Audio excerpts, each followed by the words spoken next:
Benefits and uses చెప్పాను కదా. So ఇప్పుడు ఇది ఎలా ప్రిపేర్ చేసుకోవాలో చూపిస్తాను. ఇది మనకి లెమన్ ఫ్లేవర్లో అవైలబిలిటీ ఉంటుందండి. ఇండియాలో లెమన్ ఫ్లేవర్ ఉంటుంది, రిమైనింగ్ కంట్రీస్లో వీటిలో ఫ్లేవర్స్ కూడా ఉంటాయి. మీరు కావాలంటే అక్కడ నుంచి కూడా తెప్పించుకోవచ్చు మీకు ఐడియా ఉంటే.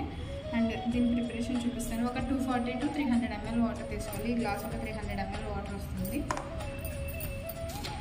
సో ఫస్ట్ స్పూన్ ఇలా ఉంటుందండి. ఇందులో ఒక స్పూన్ తీసుకొని గ్లాస్లో వేసుకొని, ఇది ఎలాంటి వాటర్లో అయినా యూజ్ చేసుకోవచ్చు అండి. అంటే హాట్ వాటర్ కానీ, కూల్ వాటర్ కానీ, నార్మల్ వాటర్ ఎలాంటి వాటర్లో.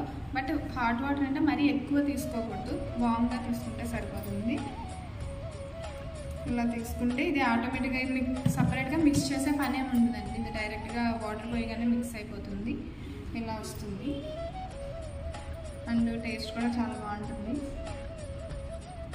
లిటిల్ స్వీట్ ఉంటుంది, చేదుగా ఉంటుందని భయపడే పని లేదు. అండ్ ఎవరైతే నైట్ వర్క్స్